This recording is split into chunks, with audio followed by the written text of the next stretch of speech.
who also is the Deputy Chair of the College of Fellows and Past Presidents, our highly esteemed Dr. Chidozie Usman. Thank you very much, sir, for your research support for the Council and for the Society. Our distinguished fellows, we are grateful for your continued service to the Society. We pray for good health and wisdom as we age. Thank you so very much for your support, sirs.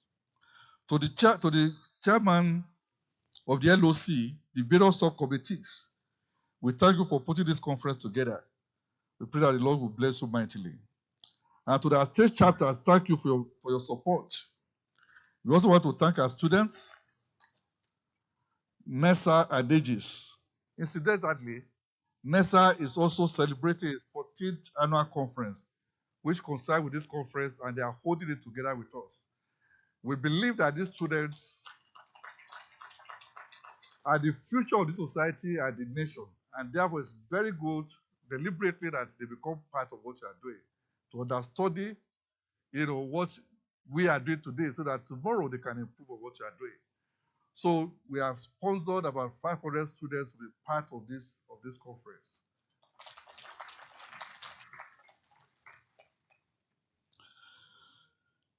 I especially recognize our women, the next female professionals under the chairmanship of Professor Adayiwe. Thank you so very much, ma'am, for what you have been doing. We have now the female professionals, the female economists, the women wing of the Nigerian Economic Society, and they have been doing exceedingly well, exceedingly extraordinary. I thank you for your leadership, ma'am. Most importantly, I want to appreciate and welcome all our distinguished NES members. Those of you who have traveled from across the country, and those who are watching online from across the world. Thank you for coming to participate in this conference. This is your society, and this is your conference. We welcome you. So, distinguished ladies and gentlemen, as we induct new members and recognize excellence today, we are not only honoring the past, but we are also building for the future. These inductions and awards reinforce the values of rigor, integrity, service, and impact that define the Nigerian Economic Society. On behalf of the Governing Council of the NES, I warmly congratulate all our new members, our fellows and our awardees. May your service to the society and to the profession and to Nigeria continue to inspire generations to come. Ladies and gentlemen, I welcome you once again, and I thank you for being part of this historic occasion. God bless you all, and God bless the Federal Republic of Nigeria. Thank you. Thank you so much, sir. I think you can do so much better. But the man of the moment, the president of the Nigerian Economic Society. Thank you so much, sir. Before we go on with the agenda, I would like to recognize some of our distinguished guests that have come in. We have Professor Akpan Eko, former president of Nigerian Economic Society. Can we give a round of applause? And the former Director General of the West African Institute of Executive Management. Can we give a round of applause? Thank you very much. We also have Professor Okechukwu Onuchukwu, my apologies. Professor Okechukwu Onuchukwu, the Vice Chairman, I believe, of the Vice Chancellor of the Ignatius Ajuru University Education. Can we give a round of applause? Thank you very much. We also have Professor Uche Waleke, President of the Capital Market Academics of Nigeria. A round of applause, please. Thank you very much. All right, so before we, let's continue with today's agenda, and we have already been graced with the presence of Mrs. Chinoyelem C. Indidi, Chairperson of the LOC. So can we please welcome her for her welcome address? Thank you very much.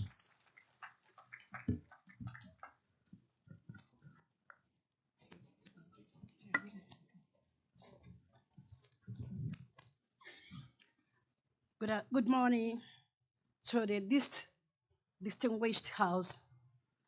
I sincerely apologize. I'm trying to sort out some logistics. By the time I was called, I ought to have spoken before the president. Please, my fellows, past presidents, council members, kindly bear with us. We're trying to do something better. Thank you very much. This is a welcome address by the chairman, LOC, Lady Shinayelu Mundidi, LMNES, at the 66th Annual Conference of the Nigerian Economic Society, holding now. Okay, thank you. The President and Executive Council of the Nigerian Economic Society, the fellows and past presidents, distinguished key speakers and panelists, representatives of government and policy institutions, members of the academia, development partners, and captains of industry, esteemed delegates, ladies and gentlemen, and the press in particular. On behalf of the local organizing committee, it is my singular honor and privilege to warmly welcome you all to the 66th Annual Conference of the Nigerian Economic Society. We are deeply delighted to host this distinguished gathering of scholars, policymakers, professionals, and thought leaders who share a common commitment to advancing the economic development of Nigeria, Africa, and indeed the global community. This year's theme, Rethinking Africa's Development, Pathways to Economic Transformation, and Social Inclusion in a Changing Global Economic Landscape, could not be more timely. The continent is blessed with abundant natural resources, a vibrant youthful population, and expanding regional integration frameworks such as the African Continental Free Trade Area. Yet, we also face structural challenges of climate shocks, shifting global economic dynamics, amongst others. This conference is therefore an opportunity to interrogate old paradigms, explore innovative policy options, and identify practical strategies for transforming Africa's economies in ways that are inclusive, sustainable, and globally competitive. For over 6 decades, the Nigerian Economic Society has remained at the forefront of generating evidence-based research and providing policy-relevant insights that inform Nigeria's economic planning and decision-making. This 66th annual conference continues in that proud tradition, bringing together experts from across the world to exchange ideas, share knowledge, and strengthen collaboration between research and practice. I wish to extend our deep appreciation to the President and Executive Council of the Nigerian Economic Society, the College of Fellows, and most importantly, for their leadership and vision. Special thanks also go to our distinguished keynote speakers, resource persons, panelists, who have graciously accepted to share this expertise. We also acknowledge the invaluable support of our sponsors, partners, institutions, who made this conference possible. And above all, we thank you, members of the Nigerian Economic Society, our delegates, for making the time to be here, whether physically or virtually. I also thank the state chapters, ably led by Dr. Francis Arobase. He's physically here, hardworking. My secretary, Dr. Justin Amese. These are people And the other LOC members, you call them in the morning, in the night, irrespective of the time they are there for you. Distinguished participants, the task before us at this moment is enormous, but not insurmountable. Let us approach the discussions at this conference with open minds, bold ideas, and a collective resolve to chart realistic pathways of Africa's economic transformation and social inclusion. On this note, it is my honor to welcome you all once again to this 66th annual conference of the Nigerian Economic Society.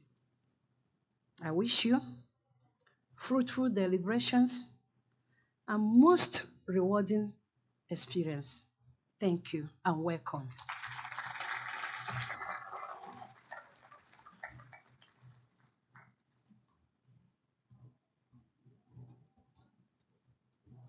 Thank you very much for that, Ma. Please put your hands together for her one more time.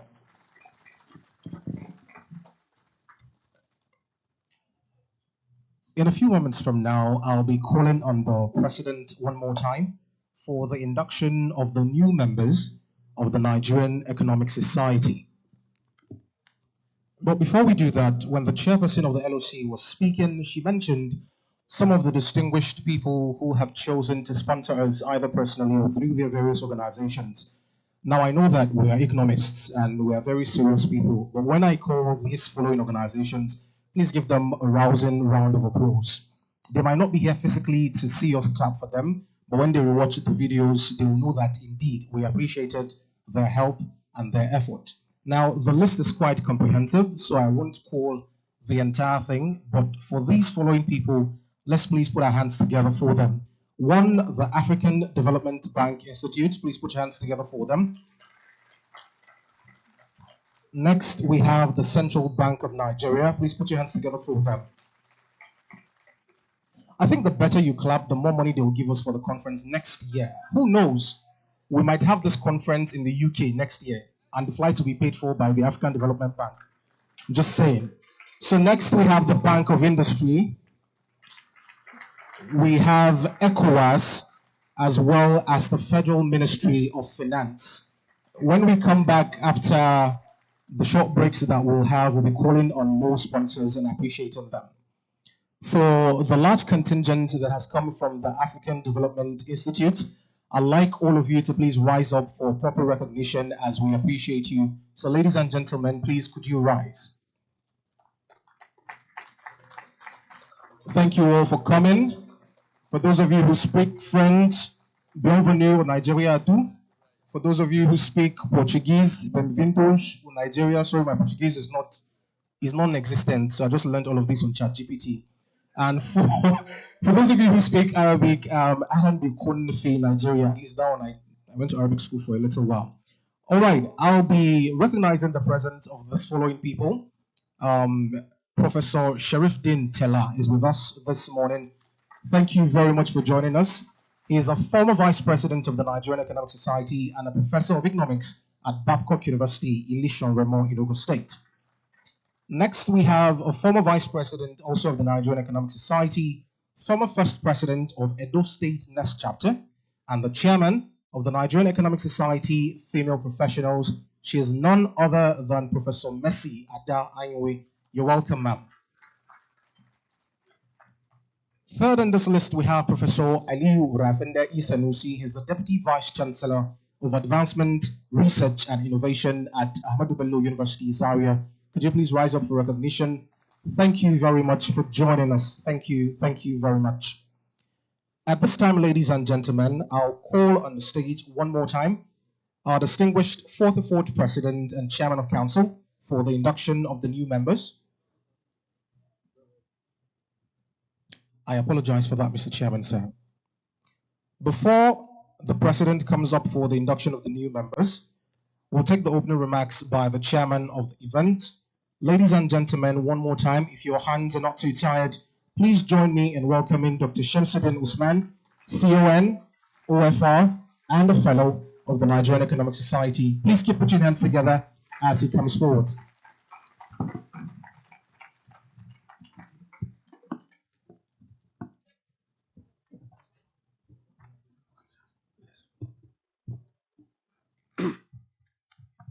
Mr. President of the Nigerian Economic Society, the council members, members of the College of Fellows and past presidents, distinguished ladies and gentlemen, I wanted to show our young ones that we, the older ones, are also tech savvy. So I'm using my phone for the presentation, but also to show you that age can also make a difference. I have a hard copy here. In case this one fails me.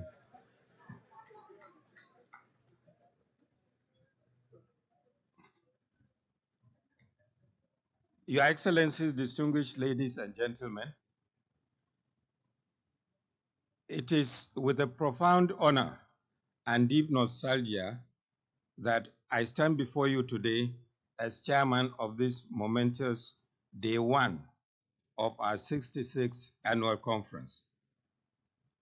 Nearly 4 decades ago, I had the privilege of serving as president of this distinguished society, and witnessing its remarkable evolution fills me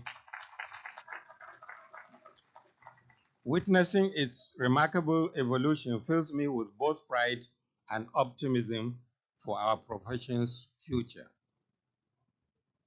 When I reflect on the journey of the Nigerian Economic Society since its inception, I'm struck by the consistency of our mission to advance economic knowledge, influence policy, and develop the next generation of economic thinkers.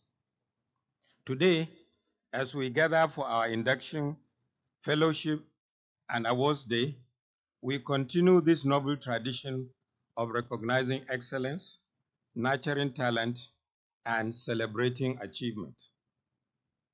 The theme of our 2025 conference, Towards a Nigerian Developmental State, Lessons, Levers, and Leadership, cannot be more timely.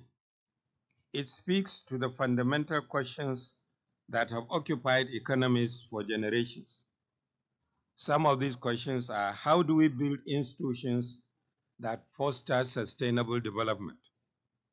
How do we harness economic knowledge for national transformation? Today's proceedings are particularly significant for 3 reasons. First of all, we are inducting new members into our fold, bright minds who will carry forward our intellectual legacy and contribute fresh perspectives to Nigeria's economic discourse.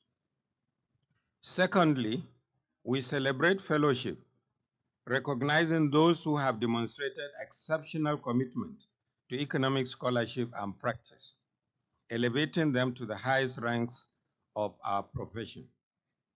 And thirdly, we honor excellence through our awards program, acknowledging outstanding contributions in research, public service, journalism, and institutional leadership that have advanced economic understanding and policy in Nigeria.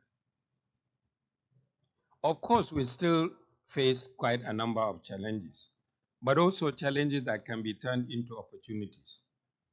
As we celebrate these achievements, we must also acknowledge the complex economic realities facing our nation. Nigeria stands at a critical juncture, grappling with inflation, unemployment, infrastructure deficits, and the imperative of economic diversification. Yet, with these challenges lie tremendous opportunities for our profession to lead, innovate, and influence meaningful change. The economists we honor today, whether it is through their PhD thesis awards, distinguished service recognition, or lifetime achievement accolades, represent hope. They demonstrate that rigorous analysis, ethical practice, and dedicated service can indeed make a difference in our national development journey. To our new inductees, I charge you to embrace not just the privileges of membership, but its responsibilities. Economics is not merely an academic discipline. It is a tool for national transformation. Your research, your policy recommendations, and your public engagements can shape the Nigeria of tomorrow. I have two cautionary tales, however, for our inductees. That is, don't get carried away. In a recent study by Justin Hugh titled How Economics Lost Its Soul, he posits that universities are training economists who can build models but don't understand the economy. The report by Hugh, which is focused on 16 prestigious UK universities, concludes that the economics discipline is in a pretty dismal state. It finds that the economic curriculum in the UK places more focus on training students to think like economists, rather than providing them with an understanding of how the economy actually works. Now, if you can say that of economics in the UK, top UK universities, I'm sure it's probably the same or worse in Nigerian universities. So we are producing economists who think that they are economists, who think that they are armed with all the solutions to the economic problems, but in reality, they are not. And I will tell you one or two stories about my own experience. The second cautionary tale I have for our inductees and other economists is a critical point I made in the book titled in the book edited by me, published in July 2024, titled Public Policy and Agent Interests: Perspectives from the Emerging World. The conclusion I came to in the book is that when I was in the private sector, we used to say, if only we could focus on the economy, all of Nigeria's problems will be solved. Based on my extensive experience of top-level policy making and implementation in Nigeria's public sector, however, I have come to the inevitable conclusion that unless we address the politics in Nigeria, nothing will be all right.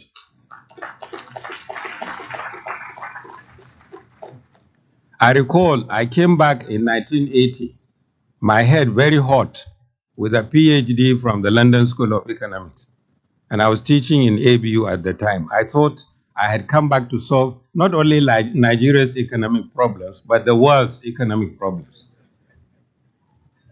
And I think, unfortunately, 40 years later, I've come to realize that economics has its limitations, that economists have to actually, particularly the political, we have to pay attention to what is happening, the politics and the sociological side.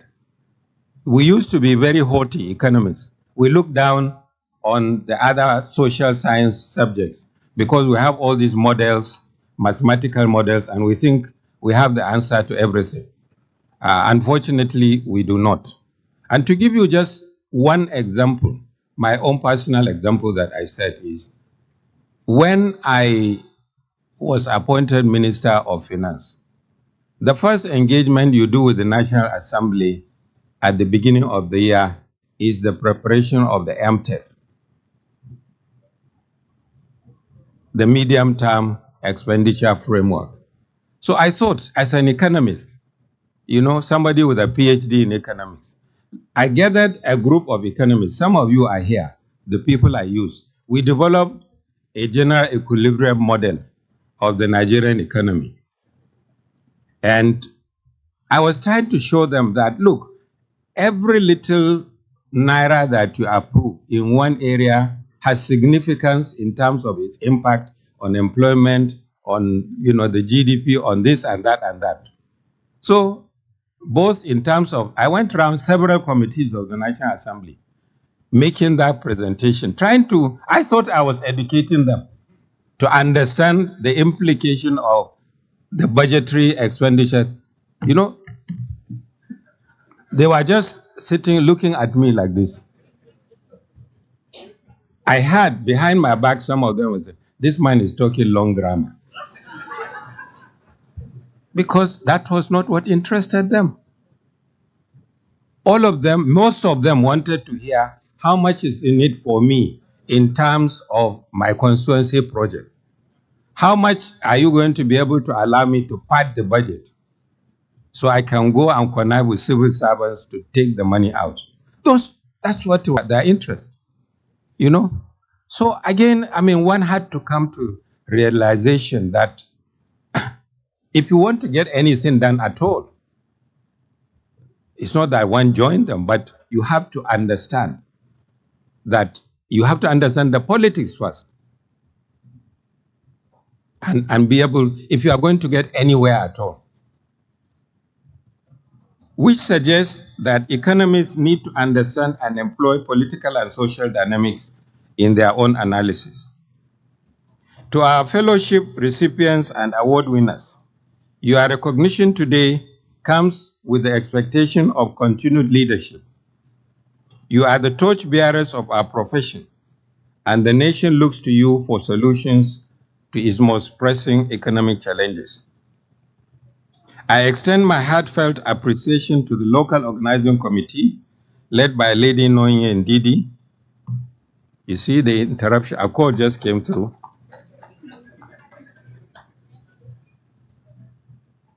And now I have to look for where I stopped. You know, that's why I have the insurance with the hard copy.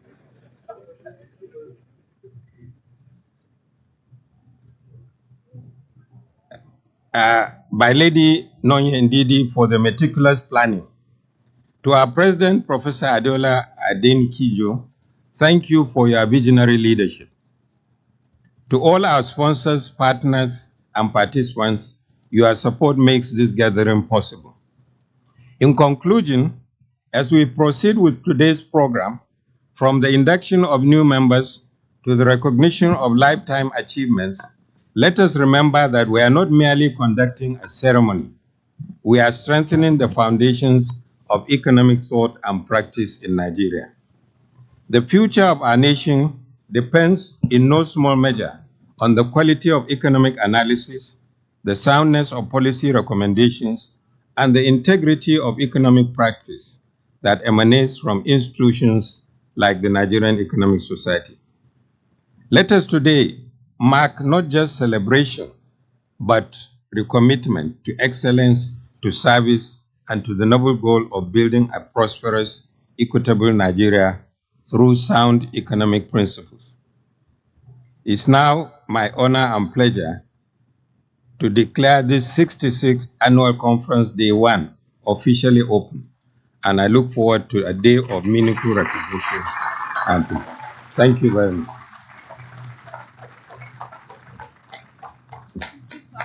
Gets to his seat. Please keep clapping.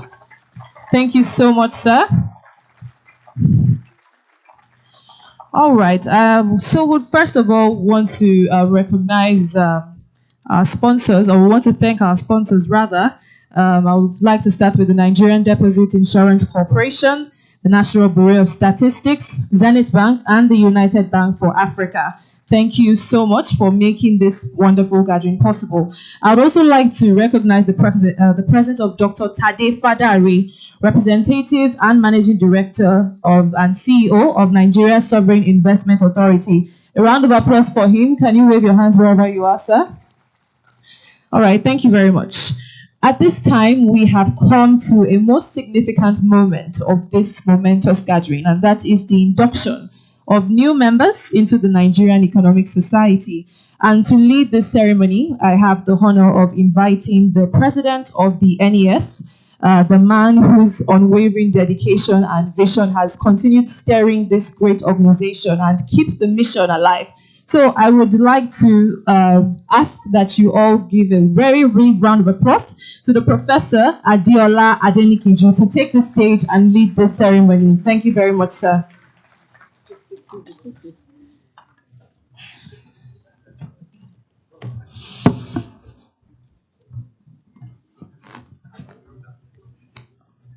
Thank you very much. I was just looking closely at the chairman.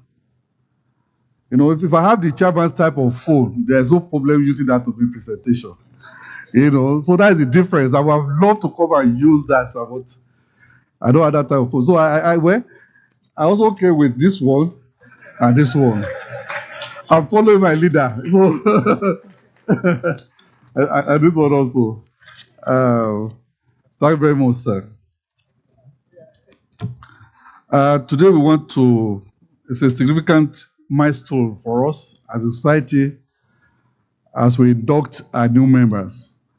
So if you are here for the induction, please can you rise up on your feet wherever you are for our new members who are to be inducted.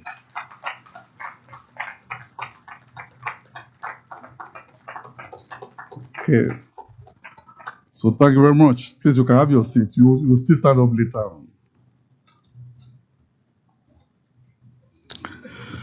So today is a significant milestone, not only for those we are inducting, but also for the society, as the chairman has said. For what we are doing is strengthening our community with bright minds that are committed to the advancement of economies and the development of our nation. Today, as you are being formally inducted to the Nigerian Economic Society, let me remind you that the Nigerian Economic Society is one of the oldest professional associations in Nigeria. This society was formed in 1957 by Nigerian scholars as a united platform for Nigerian economists and allied social scientists to provide intellectual leadership in the process of understanding and managing economic, social, and political change in Nigeria. The first constitution of the society was adopted on January 4, 1958. The NES had its first seminar on April 5, 1958 in London and began publishing its main organ, the Nigerian Journal of Economic and Social Studies, in 1959. And since 1957, the society has been led by very eminent economists, many of them you are seeing here today, including the late professors Adedtutu, H.M. Onitiri, Pius Okigbo, E.C. Dozian, Chief Philip Asiodo, Chief Oshikelu, Dr. Usman Shamsuddin, Professor Ibiajayi, and many of our past presidents and fellows that are here today. Economics is not just a field of study. It is the backbone of societal progress and development. And as practicing and emerging economists, you hold the key to unlocking the potentials of our economy. In Nigeria and Africa at large, your insights and innovation will help shape policies, drive growth, and create opportunities for millions of Nigerians and Africans. We are living in a time of unprecedented challenges and opportunities. The global economy is evolving rapidly, influenced by technological advancements, shifting political landscapes, and pressing environmental concerns. Nigeria, with its dynamic and diverse economy, stands at the crossroads of these changes. As new members of Nigerian Economic Society, you are now a part of a community that is dedicated to understanding and addressing these complex issues. The Nigerian economy has a long-standing of promoting research, dialogue, and policy formulation aimed at economic development. Our society serves as a platform for economists to collaborate, to share knowledge, and contribute to the advancement of economic science in Nigeria. This brings to mind the tattoo debate. We saw young scholars engage in a discourse across Nigeria and the returning diaspora. The tattoo is simply the acronym of their names. These bright minds and their debates had a volume in the Nigerian Journal of Economic and Social Studies. This is the heritage you are being inducted into. As members, you are encouraged to actively participate in our activities, such as conferences, workshops, and seminars. These events provide invaluable opportunities to network with established professionals, learn from leading experts, and stay abreast of the latest developments in the field of economics. As we induct you into this society, you are not merely joining a professional association, you are embracing a responsibility and legacies. You are committed to uphold the values of intellectual excellence, integrity, and service.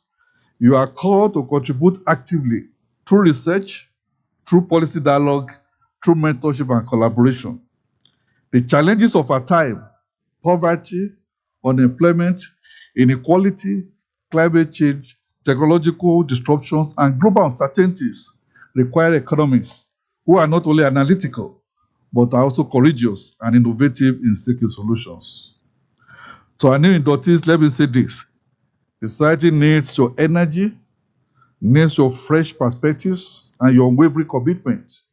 The future of economics in Nigeria depends on the ability of your generation to engage critically with ideas, influence policy with evidence, and build bridges between theory and practice.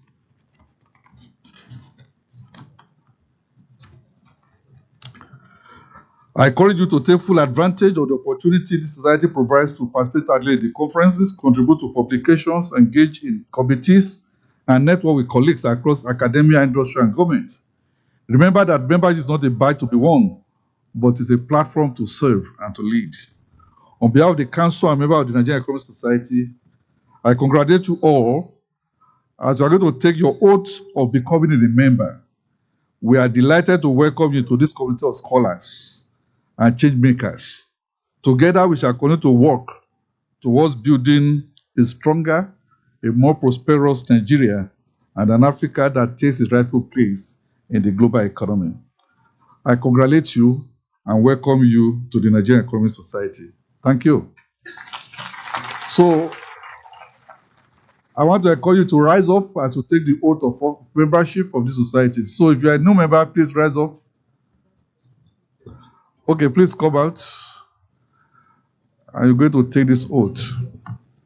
So, I'm going to shift to the chairman's something now.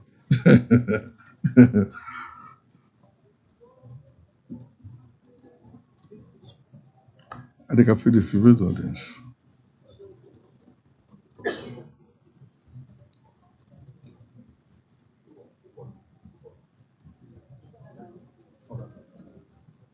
Oh.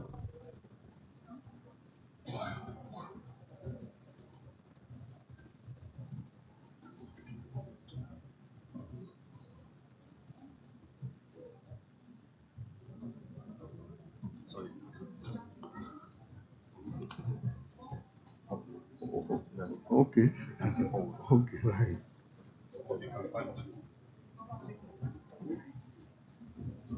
Okay.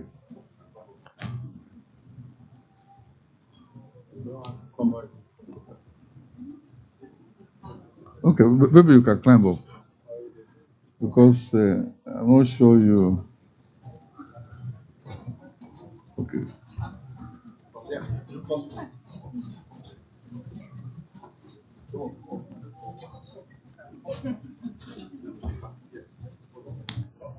Okay, sir. Maybe you can go.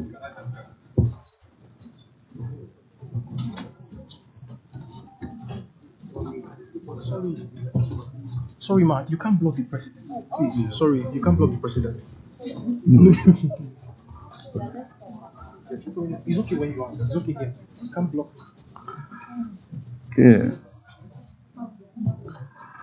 Please, can we put our hands together for our new members? You're welcome. So, you're going to take this oath before the members of the society, before past presidents and fellows of the society, before the council and members of the Nigerian Economic Society. So you're going to repeat after me, and where I say I, you then would put your name. I solemnly pledge to uphold the values and standards of the Nigerian Economic Society. I commit to conduct myself with integrity, with honesty, and professionalism, to continually seek knowledge and growth within the economic profession, to apply my skills and expertise for the benefit of the society, to respect and support my colleagues, fostering a collaborative and ethical environment, to uphold the trust and confidence placed in me by the Nigerian Economic Society.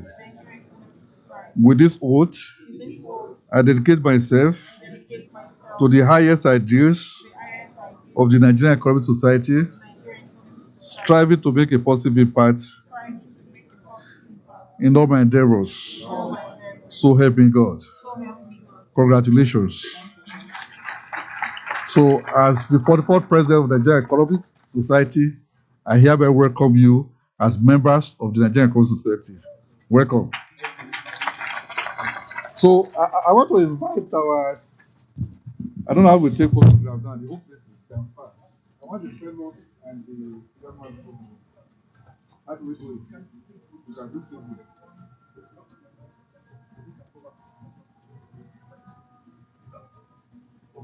I should break them up. Right. Sorry, we have to just do this. Right. No, that's can do it with the fellows and the,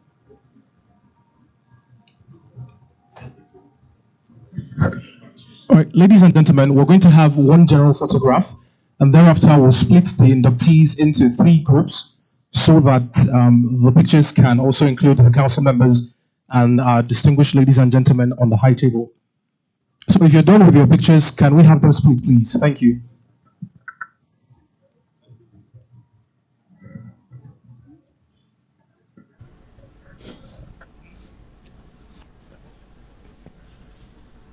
Gentlemen of the view done.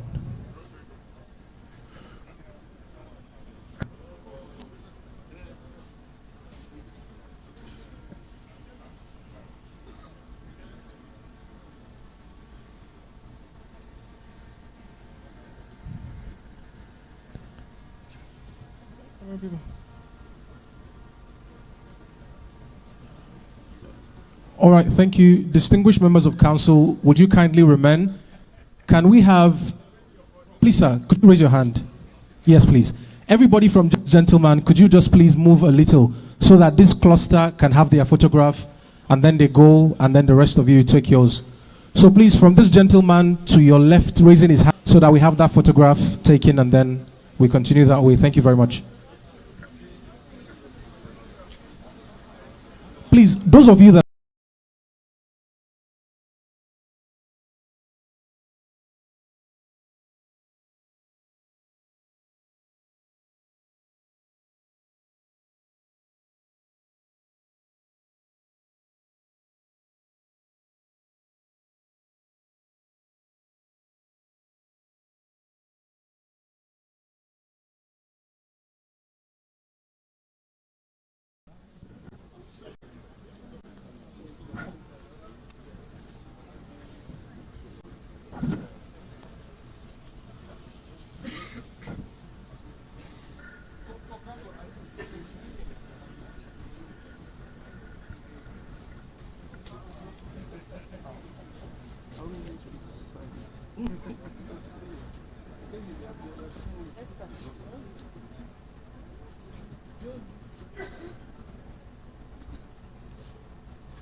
thank you. Those of you can go. The other cluster can join them.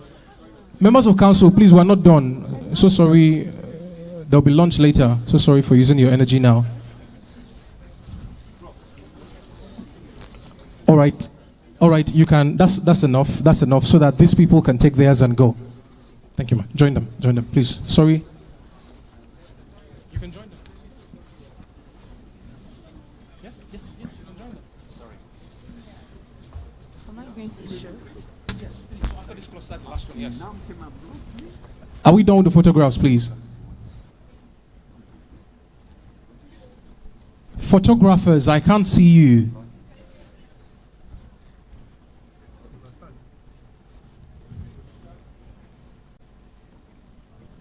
Okay, thank you. The second cluster, you can please go. The final cluster, please, just gather behind them. Thank you. Yes, please. Thank you.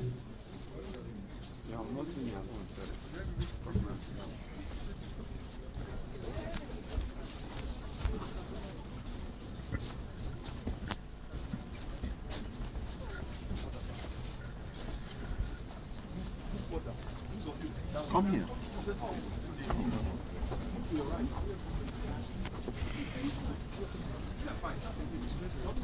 Stay here.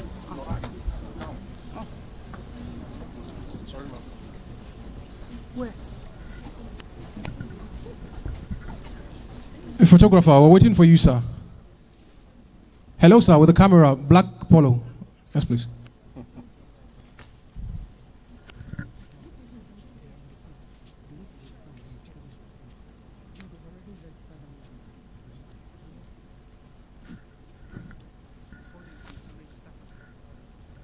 All right, thank you very much, ladies and gentlemen. You may please return to your seats.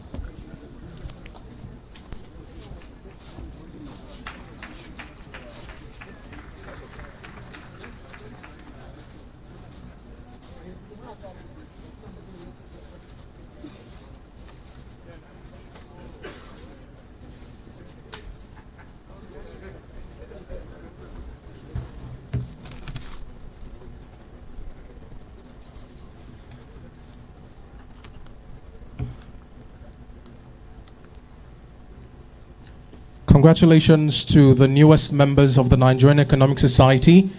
Can you please give them a warm round of applause as they go back to their respective seats? Thank you very much. Before we go to the next item on the program, I'd like to recognize the presence of the following people who are also with us this afternoon.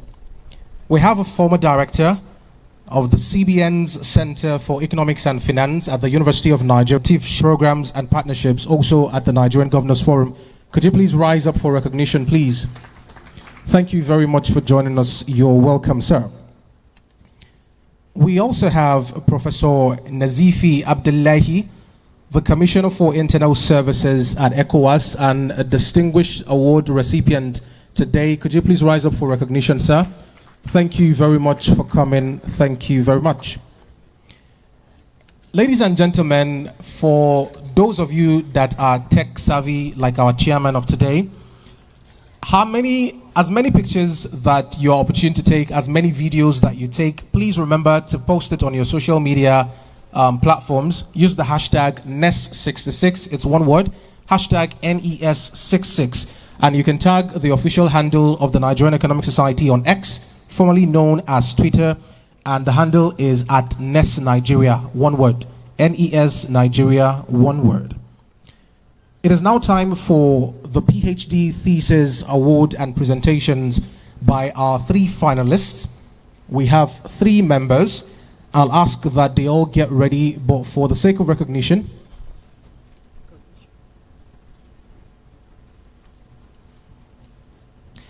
we'd like to recognize the following people.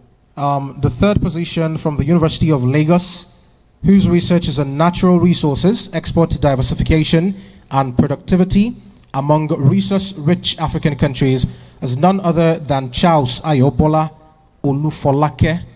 The second position from the University of Ibadan, whose thesis is on impact of trade and financial openness on the efficiency of the Nigerian stock market from 2010 to 2020, is none other than Damian Chidozie Nwosu.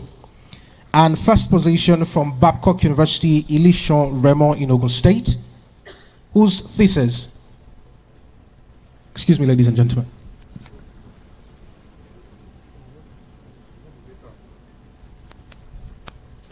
I apologize for my earlier assumption. The list I'm calling out is not based on position, at least not yet. From Babcock University, whose thesis is on insurgency, macroeconomic instability, and high-value agricultural commodity exports in Sub-Saharan Africa. This is none other than Habib Adedtutu, Omotola. So, in no particular order, can we please have Charles Ayobola Olufolake from the University of Lagos quickly come forward? And as he or she is coming, Damian, Chidozie, Nwosu, please follow in quick succession, as well as Habib Adedtutu, Omotola. And while they are coming, I'd like to recognize the presence of Dr. Moses Tule. He's a former director of monetary policy at the Central Bank of Nigeria and was one of the distinguished fellows that was invested last year. Thank you very much for joining us. You're welcome, sir. Ladies and gentlemen, please don't stop clapping as we welcome Charles Ayobola Olufolake, Damian, Chidozie, Nwosu, and Habib Adedtutu, Omotola. The faster you clap, well, the more you clap, the faster they come. I really hope that works. Ladies and gentlemen, they are clapping for you. So if you were walking, I expect you to run now. Oh, okay, you're here. Don't run anymore. You're here. So you can just... Don't run. Don't run. Yes. What you want to present? Has it been given to the media? Yes. Okay. So your name? Habib. Can we please have Habib Adedtutu's slide on screen so that as she presents, you can see exactly, the audience can see what she's talking about. Thank you. So, as soon as you're ready. Can you use this mic? Right, thank you. Or would you prefer this? I think I can use both so that I can move. Thank you. Is the slide on? Oh. All right, thank you.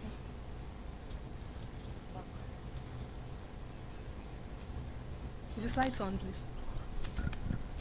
Gentlemen of the media, please, the presentation is for 15 minutes each.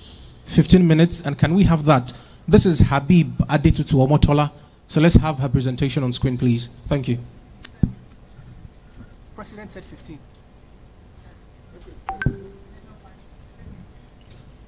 Apologies, gentlemen, is 10 minutes. Thank you. Thank you very much. Good morning, distinguished professors, colleagues, and everyone present here today. I am deeply elated, and I consider myself highly privileged to stand here today and present my PhD thesis before distinguished scholars. Thank you for having me, and God bless you all. I must also acknowledge the fact that I am quite nervous, but thank you. All right, so I want to apologize on behalf of Openness for the error in my thesis title. The title of my thesis has nothing to do with insurgency, but rather it is income, food inflation, and human capital development in Nigeria. Again, I am Habib Adedtutu Omotola. I want to walk you through my thesis. Human capital development has been established as a critical driver of economic growth in any country. And as such, every country is expected to commit significant investment in the development of their human capital. The two essential components of human capital is education and health, with one not better than the other. It is also a known fact that income promotes human capital development two true ways. One as a means and the other is a reward. However, in Nigeria, it's also an established fact that income can be, the capability of income to be able to achieve this role can be hampered by inflation. Inflation in Nigeria has been principally driven by food inflation. And as such, we have the scorecard for human capital development in Nigeria. I don't know if you can see the slides. Low ADHs. Nigeria has 0.54 out of 1, ranking about 163 out of 191 countries in 2019. Our GNN capita has remained relatively stable. GNN per capita, pure education indicators, and despite government effort, universal basic education, growth has somewhat become elusive. Public expenditure on education has been declining from 9.25% to 5.1% in 2021, far below the 26% recommendation by UNESCO. Because government is failing, private individuals are making up for that lapses. About 75% of total health expenditure in Nigeria is out of pocket. Same thing goes for education. If households are the major spender on education and health, anything that erodes income may leave lesser for education, for educating children and maintaining good health. So why this study? Most study on human capital development focus on determinant of HCD, with limited attention to household level factors. Nigeria ranks poorly in HDI rankings, and there's high out-of-pocket spending on both education and health. And most importantly, mixed method approach is rare in empirical economics research, which captures lived experiences of people, which is often masked in numbers in the predominant quantitative study done by economists. And so we had 6 objectives. The first 4 is qualitative phase, which checks the impact of income on education and health, and the 2 last objective captured the qualitative phase. The research design and explanatory sequential design, we did a quantitative phase and then qualitative. The study was done in Nigeria, and the theory was the STEM capability approach. Data was collected from WDI and CBN. For the qualitative phase, sampling was done through multi-stage, and we collected data using an hybrid approach, using trained data collectors that used online collection for software called VoiceForm and being assisted by artificial intelligence. The estimation for the quantitative was done using ARDL, and robustness check was done using the dynamic ordinary least square. For the qualitative phase, the data was analyzed using thematic analysis. Because of time, the result of the ARDL is not here, but that of DOLS, which is a robustness check, is here. And so, also that of the qualitative findings with 4 major themes: financial strain and budget constraint, school enrollment and prioritizing of education, healthcare affordability, and adaptive strategies. So I'll move quickly to discussion of findings. Interestingly, in the quantitative phase, we found that income does not have any significant effect on school enrollment. However, food inflation increases school enrollment. And so we can conclude and suggest that perhaps we should increase the prices of food so that we have more people in school. But that's the gap that the qualitative came in to explain. And so we explored households' real experiences. And so we found out that even though income does not significantly affect school enrollment, that was explained by what household did to adjust. In Nigeria, we found that there is a high level of importance placed on education. And so regardless of the level of income, if a child was already in school, the chances that they were pulled out of school because food prices was going higher was lower. And so rather than doing that, household would rather change their children to cheaper schools. They go to school skipping meals. They go to school without textbooks. Some of them said they withdrew them from extra lessons. And that leaves a big question. Is school enrollment an holistic measure of human capital development in Nigeria? What matters to us, is it that the children are in school or that they are going to school with their full capability, eating, having resources that they should have per time? And for objectives 3, 4, and 6, we also found that income increases life expectancy quantitatively. With the qualitative phase, we found that people express significant constraint in being able to maintain the level of the dietary requirement, skipping meal, avoiding proteins and fruits, which are the ones that are highly unaffordable at the moment. Within the same capability approach, meal skipping, reducing food portions, postponing healthcare healthcare usage, not only reflects resource constraint, but deprives household of the freedom to achieve valued functions.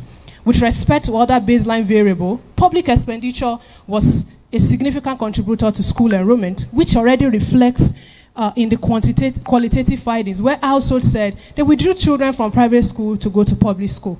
And this corroborates the fact that public investment in education enhances people's capability and gives them the freedom to live a well-valued life. In conclusion, we found that income is a significant and positive contributor to school enrollment, while it is a non-significant, while that of life expectancy is significant and a positive contributor.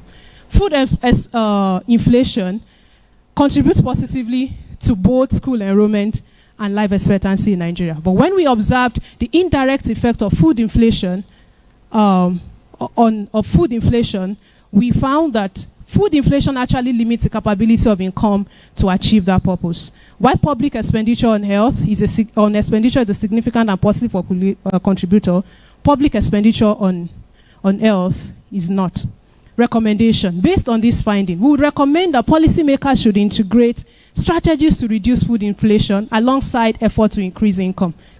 This includes initiatives such as local milling, backyard farming, cooperative storage facilities to give households greater agency to secure nutritious food. Also, the Ministry of Health needs to explore means of addressing bottlenecks. Unlike in the case of public investment in education, where people said they went to public schools, they did that, there was people didn't have that access to health insurance packages in our study. Household should consolidate on the hanging opportunity for household farming, because a lot of people who were able to cope actually were producing their own food, especially proteins, by themselves. In addition, programs to encourage the diversification of income sources to expand household freedom to sustain essential expenditure such as food, health, and education without harmful trade-offs should be encouraged. Contributing to knowledge. Theoretically, we have included the food inflation as a moderating factor to extend the same capability approach. Methodologically, this study has demonstrated the relevance of mixed method in economic research. For instance, the hidden inequality in enrollment figures would have been masked in just the quantitative findings. We have also provided empirical evidence on how inflation weakens the income HCD link. Because of time, there's so much to say, but we have included you can scan this barcode to please read, share, and cite our article, which is already accepted by Elsevier for publication, and for possible collaborations and all. I must also acknowledge that although my work was, the qualitative part of my PhD thesis was done in Ogun State, but the work received a faculty grant by the Babcock University through the research office to extend the study to Nigeria. And that's why we have a comprehensive report that was submitted for publication. Thank you very much. I do not take this for granted. God bless you.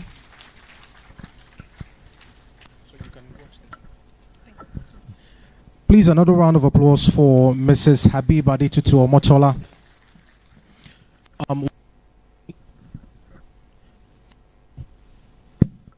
We'd like to sincerely apologize that it took a little while before the presentation came on screen. We're having a little technical difficulty. If we could please have that last part on the screen, where the barcode is, where the QR code is, pardon me. The QR code, can we have it back on the screen? Ladies and gentlemen, once the QR code is back on, just go to your camera in your phone and then point that at the QR code. You can scan and get the full thesis to read at your own time and leisure. Are we still having difficulties with that, please? Okay, so we can take it when we come back. At this time, ladies and gentlemen, I'll invite Mr. Damian Chidozie Nwosu from the University of Ibadan, who will be using the next 10 minutes to tell us about his research. The timer will be on. Please put your hands together for him as he comes forward.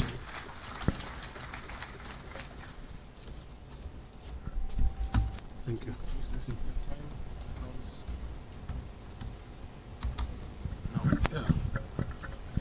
Good afternoon, ladies and gentlemen. My name is Damian Chidozie Nwosu from the University of Ibadan. First of all, I want to thank the Department of Economics, University of Ibadan, for giving me the platform to excel. Precisely, my supervisor, Professor Emeritus Jide, Dr. Sam Orekoya, Dr. Adedtutu. I am grateful to all of you for making it possible for me to be here today. The title of my presentation of my thesis is Trade and Financial Openness and the Efficiency of the Nigerian Stock Market. Sorry, my slide is trying to come up, but I will be making use of this. through an extensive search in the literature, I discovered that most studies about the efficiency of the register market are all saying that the market is inefficient. So my motivation was then to find out why is it inefficient and what can be done to solve the problem of inefficiency in the stock market. Then, through also the research in the literature, I also discovered that trade openness has a big role to play in the efficiency of stock markets, looking at other climes. So looking at that, I saw a need to be able to replicate such study in Nigeria and then find a way to help address the issues discovered in the Nigerian Stock Exchange. Then, because the market is also into sectors, and I know that any investment that comes into the stock market comes through the sectors. Therefore, I also look at it in terms of the sectors to be able to find out where the problem is and how it can be addressed. So these are my motivations. Then the problem, what are the problems? The issues I discovered that cause the inefficiency in the market, one, the illiquidity, making it difficult to buy and sell shares in the stock market. I also saw the problem of manipulations of the exchange and then deliberate infractions of the rules of the exchange. The way I do that. So I became conscious. How do we solve this problem? What can trade openness do? That is why now I look at trade openness. Trade openness allows investors, foreign investors, opportunity to bring in their investment into the economy. And because of that investment, they solve the problem of illiquidity. Because they are coming in with their investments, they also come in with their technical know-how and then are able to address the issues of manipulations and then other issues that discovered in the market. So looking at that, I also discovered that most studies in Nigeria were all distinctly on the efficiency of the stock market. Okay. They are distinctly on the efficiency. None was able to relate it to trade openness. And then that created a gap for me to solve. And I decided to say, okay, my objective then is to be able to compare trade openness, the impact of trade openness, and then on the trade openness on the efficiency of the stock market to be able to see how these problems are solved. Then my specific objectives, I want to determine what impact trade openness makes on the efficiency of the stock market, and then both the aggregate and the sectors, and then, again, what impact financial openness does to the market too, and again, when put together, when these policies are open together, what can be done. Then underlying these objectives are assumptions that it is very possible that the impact of trade openness on the aggregate sector may be different with the impact on the sectors. So looking at that, the study also looked at both the sector and the aggregate in the short run and in the long run to be able to address the issues, the objectives. So in all, I'll be my work has to do with about 18 models. Next slide. So sorry, my laptop is not coming up. I'm trying to use this. Please, the next slide. So the method I used ALDL. Specifically, the reasons for that was based on data. Having looked at the data, I discovered that they're all I1 and I. That informed my choice of ALDL. So looking at the models, the first model has to do with trade openness. Second one has to do with financial openness. Then the third model has to do with inputting the two key objectives into one model. Because some studies have shown that trade openness cannot be able to impact the efficiency of the market if there is no openness in the financial sector. And then other works also that it is also possible that when put together, different results may come up, and that may give us opportunity to have different policies, to be able to help solve the issues of the. So like I said, I used ALDL. The processes are there. Please, next slide, please. Please, next slide. Okay, these are the models. This is the for ALDL. You have to start with looking at the issues of long run, short run. These models represent the long and short run. To be able to determine whether we have a short run analysis or long run analysis. The next slide, please. Please, the next slide, please. So this is the error correction model. Assuming there's a long-run relationship, the next slide represents the error correction model that we will be estimating to be able to know how the issues are able to be corrected in the long run. Starting for the results, we look at the unit rules. The unit rules for the result, we look at the decision, we saw that the results are I1, so that has given us the impetus to be able to adopt the ARDA that we have used in this analysis. So our work covers between 2010 and 2020. Within that period, Nigeria entered into a recession. So we saw the possibility of a structural break. Then we had to, so that we can be able, so looking at that, we did a structural break analysis. And we saw that there were issues in 2016, second quarter. That was exactly when Nigeria entered into recession. So that shows that that recession of 2016 had impact on our work, and we had to model it into our. If you look at our model, we see where we included D, that the dominant variable that captures the issues that we have discovered. So the results, co-integration analysis, the bound test showed that 14 out of the 18 models we ran have long-run relationships, and they informed our choice of the next slide, the next result. So from the result, you can see that the critical values are higher than the long the F statistics at I1. That shows that all we have a long-run issue to, a long relationship to run. Please, the next result, please. So this is the result for financial openness. Our principal variable here is the FOP. And our dependent variable is variance ratio -1. That is that particular result. What we do is that the result captures the inverse relationship between this the dependent variable and the variable. What that means is that if we have a negative relationship here, the relationship with the efficiency will be positive. So from this result, we can see that what we have here, that the financial openness has a positive relationship with all share index. That is the value that shows that in the result proper, it has a negative relationship with efficiency. That means it does not encourage the efficiency of the stock market. Look at the sectors too. The results are also like that, and they are not also significant. That is in the short run for financial. Then when we go to the long run, the long run also shows that financial openness has negative relationship with variance ratio -1, and invariable, it means that it has a negative relationship with efficiency of the stock market in the long run. So it doesn't encourage efficiency. That's what it shows in our analysis here. Please, the next result, the next slide, please. So we are trying to this post-estimation analysis to be able to show whether our model is fit or not, and from the results, on the average, our model is very fit.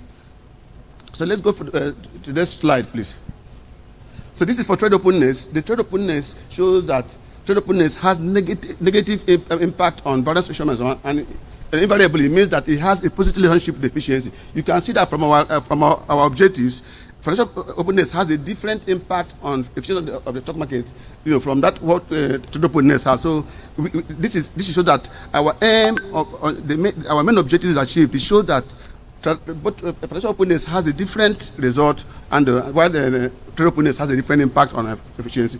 We also look at, because you can see Domi variable that which help to model the what happened during the 2016 recession. You can see that it has a positive impact on efficiency, meaning that that recession of 2016 has a negative relationship, has a negative impact on the efficiency of the stock market. So it didn't help us, that efficiency, that particular period, a lot of firms have for the stock market, and that caused a lot of havoc in the market. And if we look at it for the short run, our model is, we look at it for the ECM. The ECM has the right sign, and also it has also significant at 1%. So let's look at the next slide. In the long run, the trade openness also continued with its positive relationship with efficiency, and Domi variable also continued to generate the same negative results it showed. The next slide, please. So this is also the test. The test showed that the models are on the average very strong, and then good, and then proceed to the next slide, please. Then when we combined the two principal variables, trade openness and financial openness in the model, what we saw is that there is an improvement in the relationship between financial openness and then the efficiency of the stock market. What that means that for financial openness to be able to operate very well, that's also need for the trade sector to be opened. And we look at the ECM. The ECM shows that the model is fit and also has the right significance level. The next, please. So, please, the next slide, please. In the long run, the results also show that financial openness also, is becoming stronger compared to what it used to be when it was in a singular model. So trade openness has a lot of influence for financial openness to be able to operate very well in the stock market. So the dominant variable also is consistent with the result, and then we're good to go. The next slide, please.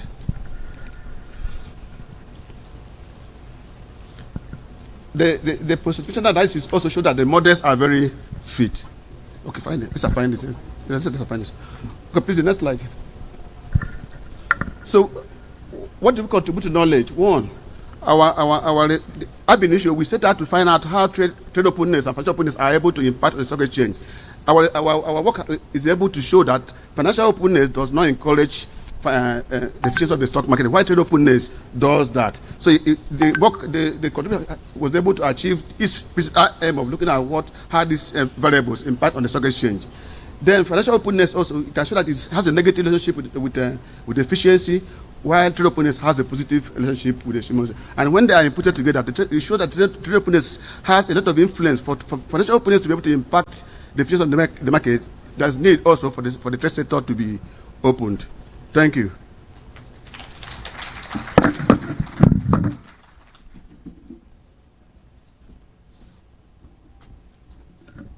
Thank you very much. Another round of applause for Damian, Chidozie, Nwosu. Ladies and gentlemen, in the course of the program, we forgot to announce to you, if you need to use any of the restrooms, please, you can just call on any of the ushers, or if you want to find it yourself, just outside of this exit and straight down, you can find it. If you're also feeling a little bit under the weather, or your breakfast, is playing tricks on you, there's a medical bay just outside here that you can visit. There are competent doctors that are on ground to attend to you. So please, if you need to make use of any of these facilities, kindly signal to any of the ushers and they'll lead you there. Thank you very much.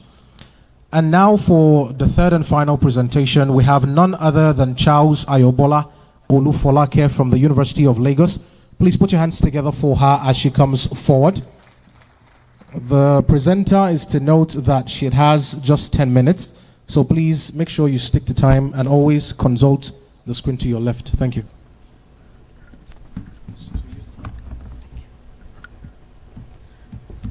Good afternoon, distinguished ladies and gentlemen. Standing on existing protocol, my name is Ayobola Olufolake Charles. The title of my thesis is Natural Resources, Export Diversification and Productivity among resource-rich African countries. My supervisors are Professor Mrs. Loto and Dr. Baluga. We all know that Africa is rich in natural resources, including mineral, oil, and gold. And these natural resources are key to enhancing productivity, especially when utilized efficiently. When these resources are efficiently utilized, they are key to supporting economic growth, they are key to enhancing productivity, and also increasing development. And then we also understand the fact that export diversification helps to boost productivity, and this also enables countries that are rich in natural resources to reduce their reliance on the resource sector. It helps to expand technology and sustain economic development. However, many resource-rich African nations struggle to utilize their natural resources to drive dynamic growth, leading to low productivity. And this low productivity is seen in declining agricultural productivity in most of these resource-rich African countries. It also leads to high importation of food products.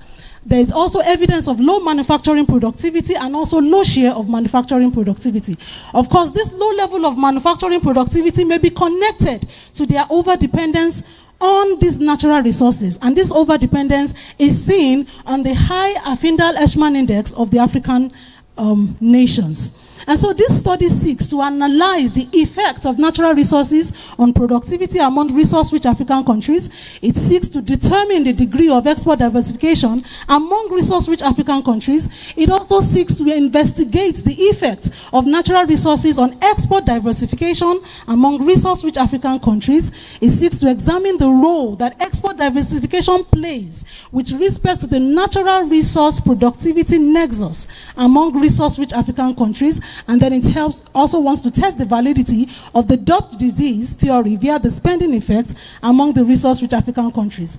The significance of this study is seen because it aligns with the objectives of the African Continental Free Trade Area, whereby resource-rich countries can leverage on the largest free trade area in the world. It also aligns with the African Union Agenda 2063 goal and the SDG 8 and 9. The gap seen is that there is a link. The link between the natural resources and productivity is scanty in literature. Also, the study focuses on the productivity of manufacturing and agricultural productive sectors to avoid aggregation bias. Previous studies looked at aggregate productivity, and then another gap is to focus on the mediating effects of export diversification in the natural resource productivity nexus. The scope of the study focuses on 21 resource-rich African countries. It covers the period between 1995 to 2020. The estimation technique used is the pooled mean group estimator because it accommodates heterogeneous panels, and then of course we have data from Penn World Table, USDA, WDA, and WTO.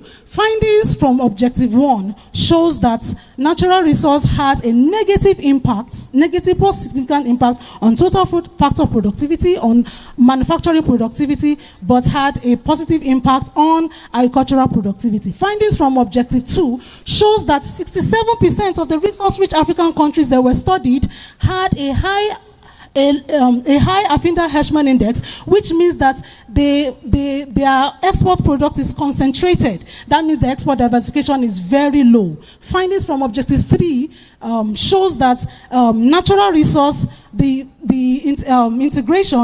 natural resource had a negative impact on export diversification. Findings on Objective 4 shows that the interaction of natural resource and export diversification had a positive and significant impact on total productivity, manufacturing productivity, and agricultural productivity. The discussion and summary of findings. Nigerian natural resources boosted agricultural productivity, but worsened manufacturing productivity. And it also worsens overall economy, which confirms the resource cost. 67% of the nations were less diversified. And the implication of this is terms of trade decline, revenue fluctuation, macroeconomic shocks, and then poor growth. Natural resource the earnings also discourages export diversification. The interactive effect of export diversification and natural resource mitigates the resource cost. And then, of course, the presence of natural resource leads to exchange rate appreciation, worsening competitiveness of the manufacturing sector among the resource-rich nations studied. The recommendation: the resource earnings should be channeled into the manufacturing sector in order to increase and to sustain productivity. Also, there should be establishment of special production zones, tax and tariff reliefs, and which can boost export diversification. Then for countries that are suffering from the Dutch disease should observe the sterilization method, such as increasing reserve requirements, easing capital outflow restriction. The contribution to knowledge is that this study established that natural resources enhances agricultural productivity but retard manufacturing productivity in the 21 resource-rich nations studied. The study computed an index of export diversification, which is a better measure of a diversified export than manufactured export to total export, which is often used in literature. And also, the study identified that 33% of the resource-rich nations are diversified. This study established that large resource earnings are a disincentive to export diversification. Why? Because resource-rich African nations that rake in huge earnings from these natural resources relax with respect to export diversification and are content to be monoproduct exporting nations. The study established that the strength of export diversification in reversing the resource cost in resource-rich African in the resource-rich African countries, and this brings export diversification as a mediator. With export diversification, the resource cost can be reversed in these resource-rich African nations. And the study also conceptualized a framework that encapsulates the links among natural resources, export diversification, and productivity. Thank you so much.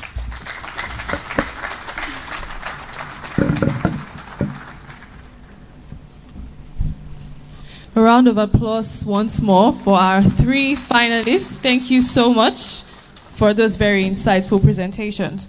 So right now, we want to give everyone a time to network, to take a break, and to relax. Okay, just one moment, please.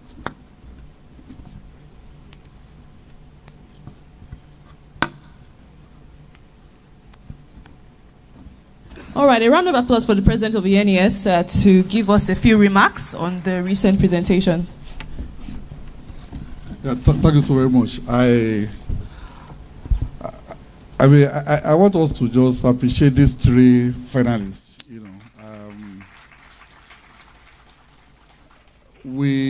Last year we also had an event like this.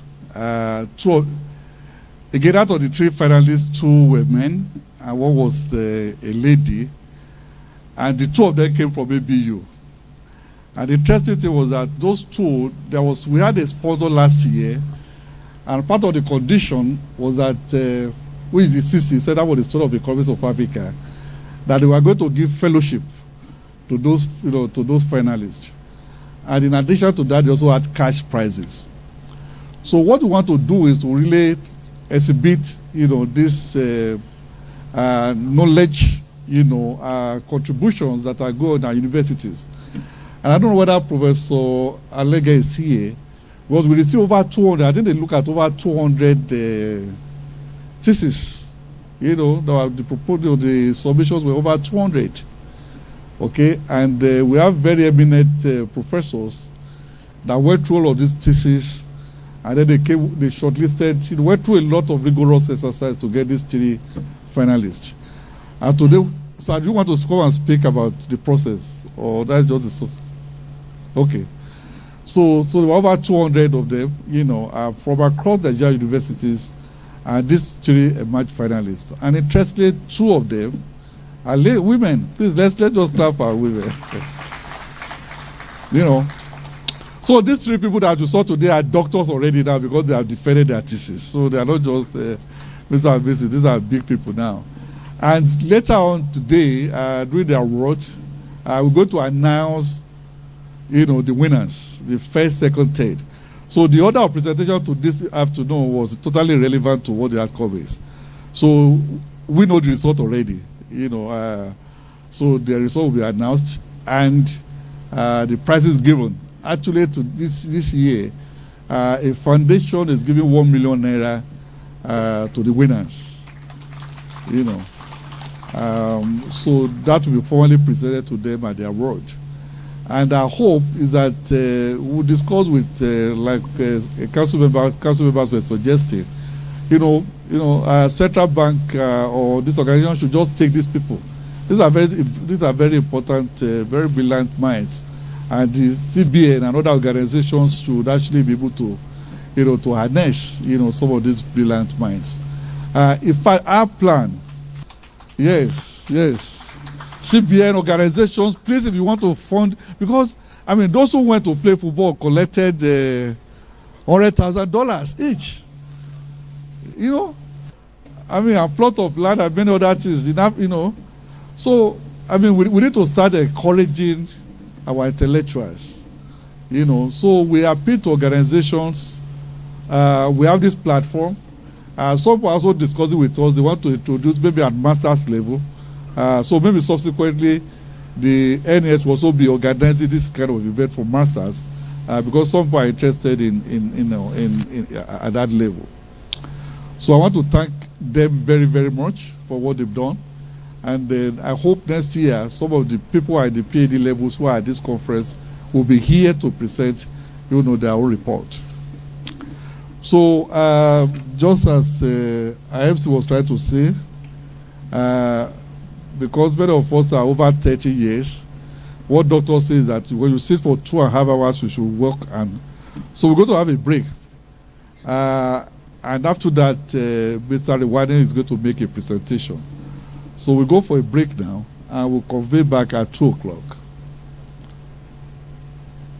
Thank you very much. Or maybe you do it, but yeah. Sorry.